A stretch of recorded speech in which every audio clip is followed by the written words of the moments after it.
Corona virus एक समय में लोगों को काफी डर लगता था इस शब्द को सुनने के बाद। लेकिन आज क्या, अगर कोरोना वायरस के नंबर से ज्यादा अगर किसी चीज से डर लगता है तो वो है वैक्सीन से जुड़े पॉलिटिक्स से।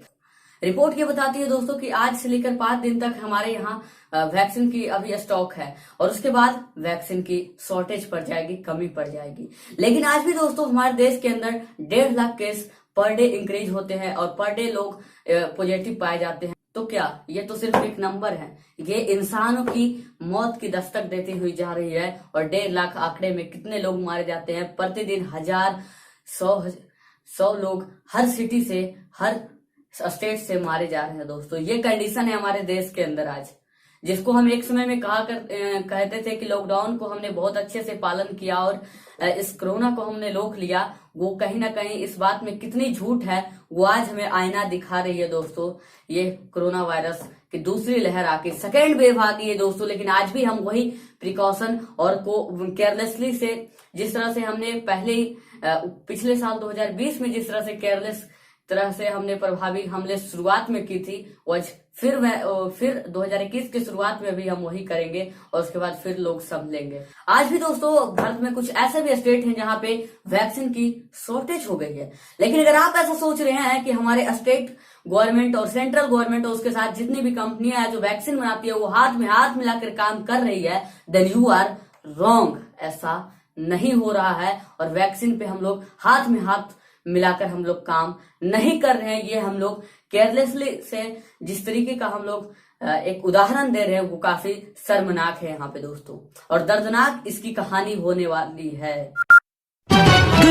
दोस्तों आइए जानते हैं कि प्रॉब्लम क्या है, वैक्सीन की शॉर्टेज किस तरह से पड़ रही है। दोस्तों इंडिया ने कुल 2 वैक्सीन को अप्रूवल दिया है, कोविशील्ड बाई एस्ट्राजेनेका और कोवैक्सीन बाई भारत बायोटेक। ये दोनों कंपनी मिलकर दोस्तों काफी 25 लाख जो डोज है वो हर दिन प्रोड्यूस करते हैं। लेकिन दोस्तों आज कोरोना के केस आ रहे हैं, 21 लाख डोज हम लोग लगा रहे हैं, तो अभी भी हम लोग माइनस में चल रहे हैं। और ये जो रिपोर्ट बताती है इससे पता चलता है कि अब तक के जो आने वाले 5 दिन है, आज शायद 2 दिन हो चुके हैं, तो आने वाले जो 5 दिन है वहां जाकर हम लोग वैक्सीन की कमी पड़ जाएगी। आज इंडिया के कुछ ऐसे भी स्टेट हैं जहां पे वैक्सीन की कमी पड़ गई है। लोगों को वैक्सीन लगवाने के लिए जब जा रहे हैं हॉस्पिटल के अंदर तो पता चलता है आउट ऑफ स्टॉक। आज उतनी ऊपर जा रही है दोस्तों कोरोना के मामले और लोगों की जिस तरह से हत्याएं हो रही है। गुजरात में ऐसी खबर आई कि शमशान में लोगों को और चौड़े जगह कर दिए जा रहे हैं ताकि जो डेड बॉडी है उनको अच्छे तरीके से यहाँ पे दाह संस्कार किया जाए, अंतिम संस्कार किया जाए। दोस्तों गुजरात के अंदर शमशान घाट में जगह नहीं बची है। दोस्तों अहमदाबाद से एक ये जो फुटेज देख रहे हैं दोस्तों, ये अहमदाबाद हॉस्पिटल का है जहां पे 21 एम्बुलेंस लगी हुई रहती है कोरोना के पेशेंट के लिए, लेकिन उनको जगह नहीं मिलती है हॉस्पिटल में। दोस्तों कल बिहार से एक खबर आई कि एक जो हमारे वीर जवान है जो कि आर्मी में काम करते थे, उनकी कोरोना से मृत्यु हो जाती है और वहां पे जो स्वास्थ्य मंत्री मंगल पांडे रहते हैं वो उस हॉस्पिटल में आए रहते हैं। इस वक्त से जितने भी वहां पे स्वास्थ्य कर्मी रहते हैं वो उस मंत्री की आवभगत में लगे रहते हैं और हमारा एक जवान मारा जाता है। जब कहते हैं कि पुलवामा के शहीदों के लिए एक वोट दो, एक वोट तो मिलेगा क्या, तो हम उन पुलवामा वाले शहीद के लिए या उस बॉर्डर वाले जवान के लिए हम लोग कहाँ कुछ कर रहे हैं। हमने एक सीट नहीं दी है। उनका जो बेटा रहता है वो ये बताता है कि हमने चीख चीख कर कहा कि पापा को अंदर लेकर जाओ, लेकिन किसी ने नहीं मानी और अभी उनकी मृत्यु हो जाती है। दोस्तों ये कंडीशन है। तो हमने क्या किया पिछले 1 साल से। लेकिन इन दोनों वैक्सीन में डिफरेंस आप सिमिलरिटी अगर देखना चाहोगे तो ये है दोस्तों कि दोनों जब आप 2 डोज दोनों में दिए जाते हैं और प्रति डोज के बाद दोस्तों आपको बहुत लंबा समय यानी कि 4 से 5 मतलब कि 1 महीने से 1.5 महीने का समय आपको गैप रहता है। और दोनों जो वैक्सीन है वो दोस्तों को दूसरे डोज लेने के बाद ही 2 हफ्ते बाद इफेक्ट अपना दिखाती है। यानी आप कुल मिलाकर ये कह सकते हो दोस्तों कि जो वैक्सीन है वो अभी पहला जो डोज मिलता है वो एक प्रोसेस होता है और दूसरा जब मिलता है तब 2 सप्ताह बाद वो अपना काम दिखाना स्टार्ट करता है, इफेक्ट दिखाता है। दोस्तों आज दोस्तों 10 ऐसे स्टेट हैं इंडिया के जो ये रिपोर्ट करते हैं कि हमारे पास वैक्सीन की शॉर्टेज हो गई है। आज इंडिया के अंदर 40% जो कोविड केस है दोस्तों वो महाराष्ट्र से आ रहे हैं। 12 अप्रैल दोस्तों ये वो तारीख थी जिस दिन इंडिया ने 2021 की बात कर रहा हूँ, इंडिया ने कई अपने रिकॉर्ड तोड़ दिए। जैसा कि दोस्तों इंडिया ब्राजील को छोड़ते हुए दूसरा ऐसा कंट्री बन गया जहां पे कोविड के मामले सबसे ज्यादा रैपिडली बढ़े हैं। ये दूसरा केस बन चुका है दोस्तों। और एक दिन में कोविड में जितने लोग मारे जाते हैं उनमें भारत हमारा पहला बन चुका है। लेकिन इन सब रिकॉर्ड से कोई भी भारतीय या कोई भी इंसान खुश नहीं होगा दोस्तों। कई इंटरनेशनल कंट्री ने भी दोस्तों जैसा कि न्यूजीलैंड की एक एग्जांपल लेता हूं, तो न्यूजीलैंड ने हमारे इंडिया पे बैन लगा दिया है कि कोई भी इंडियन न्यूजीलैंड अब नहीं जा सकता है जब तक कि कोविड रहेगा हमारे देश में। और इनफैक्ट कि जो न्यूजीलैंड से इंडिया आ चुके हैं वो भी अब न्यूजीलैंड नहीं जा पाएंगे, खुद उनके अपने सिटीजन्स। लेकिन अब आप कहोगे दोस्तों तो इसमें हमारी सरकार की, हमारे लोगों की क्या गलती है? तो आइए जानते हैं दोस्तों कि ये गलती किसकी है, रिस्पॉन्सिबल कौन है दोस्तों, आइए जानते हैं। पहले दोस्तों अगर गलती किसी की है तो वो मुझे लगता है सरकार की है, क्योंकि सरकार ने क्लियर इंस्ट्रक्शन नहीं दिया लोगों को। एक जो क्लियर इंस्ट्रक्शन देना चाहिए था, लोगों को बताना चाहिए था, लोगों को जो जिस तरह से कंट्रोल करना चाहिए था वो हमारी सरकार नहीं किया।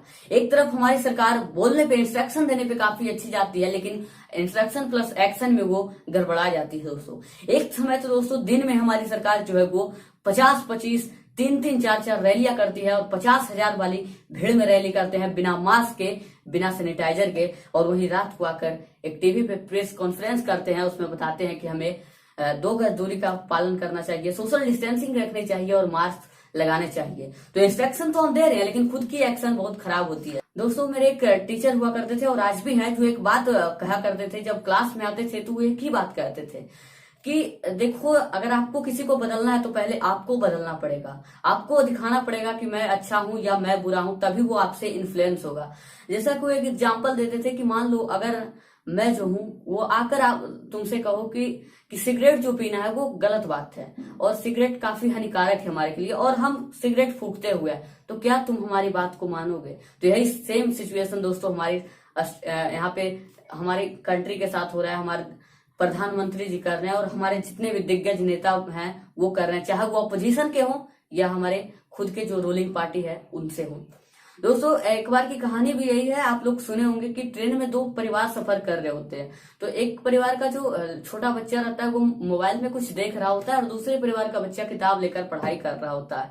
तो जो मोबाइल देख रहा होता है उसका परिवार उनके पेरेंट्स से पूछते हैं, जो पढ़ रहा होता है बच्चा, कि हम तो कितने भी बच्चे को कहते हैं पढ़ो, किताब लाकर दे देते हैं, लेकिन ये पढ़ता नहीं है, लेकिन आपका बेटा क्यों पढ़ रहा है? तो उन्होंने एक सिंपल सी बात की जाए कि बच्चे देखिए वो जानते नहीं है, वो ना ही आपको मानते हैं, वो आपकी नकल करते हैं। तो हमारे देश के प्रधानमंत्री जी जो हैं वो हमारे देश के लिए एक गार्जियन के तौर पर लीड करना चाहिए था, जो वो नहीं करते हैं। दिन में दोस्तों कम से कम वो तो रूलिंग पार्टी थे, वो बंगाल के अंदर जो चुनाव हो रहे हैं उस पर कसमकस उसमें लगाए जाते रूल दोस्तों की कोई भी कैंपेनिंग नहीं की जाती। और आज भी हमारे पास समय है कि हाँ आज भी हमारी सरकार को ये चाहिए, सरकार या रूलिंग पार्टी अपोजिशन कोई भी हो, कि वो इस चीज पे दबाव बनाए कि कोई भी कैंपेनिंग ना हो आगे से, ताकि कोरोना के केस कंट्रोल में रह सके। दोस्तों जिसको हम लोग या आप लोग जिसको पप्पू कहते हैं, यानी कि राहुल गांधी, वो लगातार अपने ट्वीट के जरिए ये बता रहे थे कि कोविड के केस बढ़ रहे हैं, ध्यान दीजिए वरना ये आउट ऑफ कंट्रोल हो जाएगी। और आज हमने वो देख ली दोस्तों। दूसरी तरफ दोस्तों मैं बात करना चाहूंगा हरिद्वार की। वहां पे क्या हुआ दोस्तों, हरिद्वार में कुंभ मेला लगा हुआ है। उत्तराखंड की बात कर रहा हूँ दोस्तों, वहां पे कुंभ मेला लगा हुआ है। जब त्रिवेंद्र सिंह रावत की सरकार थी तो उन्होंने एक रूल लगाया था कि जो भी कोविड निगेटिव हैं सिर्फ वही जाकर गंगा जल में स्नान कर सकते हैं। लेकिन जब नई रावत जी की सरकार आती है, तीरथ रावत जी की सरकार आती है, तो वो सारी चीजों को हटा देते हैं और कहते हैं कि गंगा मैया के जल में मतलब डुबकी लगाने से किसी को कोरोना होता नहीं है। और इनफैक्ट बता दूं अखिलेश यादव जी भी कोरोना पॉजिटिव है, योगी जी भी कोरोना पॉजिटिव है, और दोनों ही उसी जगह से आए हैं, हालांकि उस चीज से नहीं हुआ है। तो अगर गंगा मैया अगर इतनी प्रभावशाली होती तो कोरोना उनको होना ही नहीं चाहिए था। तो ये कंडीशन है दोस्तों। आज जहां हमारे देश के प्रधानमंत्री रात को आकर ये बोलते हैं मास्क लगाएं और दिन में कैंपेनिंग करते हैं, तो वही जब कुंभ मेला में दोस्तों लोग जाते हैं तो कहते हैं हमें तो कोई रोकने वाला नहीं है, और आराम से वहां पे स्नान करते हैं। 1000 से ज्यादा लोग आज कुंभ मेले में कोरोना पॉजिटिव हो चुके हैं और हम फिर भी चुप हैं, हमारी सरकार फिर भी चुप है, कोई कंट्रोल कोई कुछ नहीं दोस्तों। दूसरा गलती जो है वो दोस्तों वो लोगों की है कि लोग मास्क नहीं पहनना चाहते हैं। इनफैक्ट कुछ लोग तो आज भी दिल्ली के या लोकल कहीं भी बाजार देख लीजिए, लोग मास्क कम पहने हुए रहते हैं। अगर मास्क है भी तो सोशल डिस्टेंसिंग का तो नामो निशान नहीं है। तो हमारे लोगों की भी यहाँ पे कमी है कि वो भी केयरलेस तरीके से रहते हैं और जो उनको इंस्ट्रक्शन दी जाती है सेक्टर के एक्सपर्ट हैं उनके द्वारा वो भी पालन लोगों के द्वारा भी नहीं होता है, इस वजह से भी कोरोना। और तीसरा दोस्तों ये कोरोना जो बढ़ने की तादाद है वो है दोस्तों वायरस के अलग अलग वेरिएंट। दोस्तों वायरस जो है वो हर वेरिएंट का आता है। जिस तरह से हर चीज में देखते हैं ना कि एक मोबाइल जो होता है हर वेरिएंट का आता है, एक में आता है 4 GB रैम, एक में आता है 6 GB रैम, 128 GB रोम। तो ये भी होता है, वहां पे भी वेरिएंट अलग होते हैं दोस्तों। ये कोरोना का सेकेंड वेव है और ये काफी तेजी से बढ़ रहा है दोस्तों। इसमें जो मरने की जो तादाद है, जो नंबर है वो काफी ज्यादा बढ़ रहे हैं एज कम्पेयर टू कोरोना के पिछले वाले वायरस के वेरिएंट से दोस्तों। जैसा कि आपने दोस्तों दिसंबर और जनवरी के भी दोस्तों इंग्लैंड वाले मामले में देखा था कि इंग्लैंड में काफी तेजी से बढ़ोतरी हो रही थी, जिसको कि कोविड-20 नाम दिया गया था।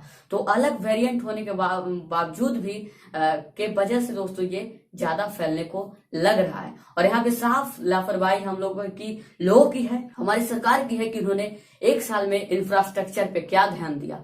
जब कोविड-19 आई तो हमारी सरकार को मुझे नहीं लगता कि कोई भी गलती थी दोस्तों, क्योंकि एक अचानक आ गई थी और सरकार को क्या करना चाहिए था नहीं करना चाहिए था ये बात की बात है। किसी को पता नहीं था कि ऐसा महामारी आ सकता है। लेकिन जब बीते एक साल में हम लोगों ने इंफ्रास्ट्रक्चर पर सुधार नहीं किया, हमारी जो medical care health care operation है उस पर हम लोगों ने ध्यान नहीं दिया, जो सेक्टर है हेल्थ केयर उस पर हमने ध्यान नहीं दिया, कोरोना के केस बढ़ते रह गए, इंफ्रास्ट्रक्चर वही केस बढ़ती चल गई। तो हमें पूछना चाहिए, हमारी आवाज को बढ़ाना चाहिए और उसे बताना चाहिए, सरकार से सवाल करने चाहिए कि आपने बीते एक साल में किया क्या है। तो अब आप बताइए कि रिस्पॉन्सिबल आप हैं, हम हैं या हमारी सरकार है या तीनों है? गोल गोल चक्कर। एक समय में दोस्तों हमारी पॉलिटिकल वैल्यू बढ़ाने के लिए, अपनी आइडेंटिटी बढ़ाने के लिए दोस्तों, जहां हमारी सरकार जो थी और मतलब समाज सेवा करने के लिए वैक्सीन को एक्सपोर्ट कर दे रही थी, आज हमारे देश की ऐसी कंडीशन है कि कोई वैक्सीन देने को तैयार नहीं है। और हमारे देश में कई स्टेट 10 स्टेट से ऐसी खबर आती है कि वैक्सीन आउट ऑफ स्टॉक है, लोग मारे जा रहे हैं, लोगों को हॉस्पिटल में जगह नहीं मिल रही है। अहमदाबाद की जब बताई दोस्तों और बिहार की जो बताई, एक जवान मारा जाता है और हम लोग कुछ नहीं कर पाते हैं, सिर्फ जवान का नाम देते हैं, proud to be an Indian army बोलते हैं, proud to be an Indian बोलते हैं, लेकिन उस आर्मी के लिए हम लोगों ने किया क्या है, मैं यही तो पूछना चाहता हूं दोस्तों। और ये कहीं भी नहीं है। अब सॉल्यूशन क्या है दोस्तों कि अगर आज हम लोग नहीं समझे तो हमें दूसरा लॉकडाउन फिर से झेलना पड़ जा सकता है और देखना पड़ जा सकता है, जिससे कि कोई भी खुश नहीं होता है दोस्तों, चाहे वो अमीर क्लास के लोग हो, एक्टर हो और जो भी हमारे गरीब लोग हो। मैं कंगना जी को खोज रहा था कि क्यों नहीं इस मुद्दे पे बोल रहे हैं कि मोदी जी आप क्या कर रहे हैं, आपने बिना मास्क के या फिर कैंपेनिंग की, लोग आप खुद ही अपने भीड़ की तारीफ कर रहे हैं, कितने लोग हमारे रैली में आए और सोशल डिस्टेंसिंग की धज्जियां उड़ा दी, लेकिन आपसे एक शब्द नहीं, कोरोना के उपलक्ष्य में आप कुछ बोलते कि वायरस को कैसे रोका जा सकता है, सरकार कोई एक्शन क्यों नहीं ले रहा है। लोगों को आप सजेस्ट करते, लेकिन आपने किया क्या? और सिर्फ किसी भी दादी को किसी से भी कंपेयर करने के लिए आपके पास समय होता है। तो कोई नहीं खुश होगा दोस्तों अगर आज हम सतर्क नहीं हुए, अगर आज हम नहीं संभले तो हमें फिर से दूसरा लॉकडाउन देखने को मिल सकता है दोस्तों। महाराष्ट्र में दोस्तों मिनी लॉकडाउन लगाया जा चुका है और भी बाकी स्टेट्स में भी लगाए जा सकते हैं अगर हमारी सरकार ऐसी केयरलेस हरकतों से बाज नहीं आई तो दोस्तों। तो हमें वैक्सीन को और जितने भी ग्लोबली जो वैक्सीन बनाने वाली कंपनी है उनको एक साथ लाने की जरूरत है और सभी लोग मिलकर दोस्तों वैक्सीन को बनाए, तब हर इंसान जो है उसको वैक्सीन मिलेगा और सभी लोग स्वस्थ रह सकते हैं, कोरोना से मुक्त हो सकते हैं। वरना तो फिर इस कोरोना पॉलिटिक्स से, इस वैक्सीन के पॉलिटिक्स से दोस्तों हमें तो नहीं लगता है कि कोरोना को कंट्रोल किया जा सकता है। जय हिंद। सतर्क रहिए और सावधान रहिए दोस्तों, घर में ही रहने की प्रयास कीजिएगा क्योंकि सरकार को मत देखिए। और दूसरी बात दोस्तों, अब दूसरी मैं बात करना चाहूंगा, हमारे जो मीडिया है, एक जहां दोस्तों 2020 में जब कोरोना आया तो मीडिया ने काफी उन पे ब्लेम डाला कि तबलीगी जमात जो है मुस्लिम की दोस्तों, उसके वजह से कोरोना फैल रहा है। लेकिन आज जो कुंभ मेला है दोस्तों, उस पे सरकार ने ना कोई कदम उठाए कि इसको रोका जाए। अब धर्म के मारे अब मतलब एक अब ऐसा नहीं है कि धर्म के मारे अगर कुंभ जा रहे हैं तो हिंदू को या मुस्लिम को नहीं परेशानी। अगर कोविड के केस बढ़ रहे हैं तो चाहे वो क्रिश्चियन हो, मुस्लिम हो, हिंदू हो, हर किसी को परेशानी है। कोविड किसी मजहब को देखकर नहीं आता है दोस्तों।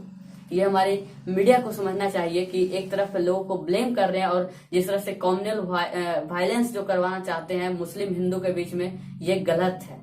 और हर किसी को इक्वली ट्रीट किया जाना चाहिए, चाहे वो हिंदू है या मुस्लिम है दोस्तों। हर कोई इंसान है, कोई जानवर नहीं है जो उसको जानवर के तरीके से या जैसा कि दोस्तों 2020 में लोगों ने काफी कही कि तबलीगी जमात के मुस्लिमों की वजह से हुआ, बात भी थी। लेकिन आज जब वही केस दोबारा सेकेंड वेरिएंट आ गया दोस्तों, काफी ये डेंजरस हो चुका है। और आज कुंभ मेला जब ऐसे लग जाता है तो हम लोग कुछ नहीं बोलते हैं और धर्म के नाम पर हम लोग भी अंधभक्ति का एक पट्टी बांध कर रह जाते हैं। तो ये वक्त अंधभक्ति का पट्टी बांधने का नहीं है दोस्तों, बल्कि आवाज उठाने का है और लोगों को सचेत करने का है। बात है सावधान कीजिए लोगों को कि आप कुंभ मेले में जाने से बचे। कोरोना खत्म होने के बाद आप जितनी डुबकी लगाना चाहें वो लगा लीजिए, लेकिन अगर कोविड के केस बढ़े तो हर किसी को भी मुश्किल है। आशा करता हूं मैं जो कहना चाहता था दोस्तों आज वो बात आप तक पहुंच पाई हो। जय हिंद और वंदे मातरम।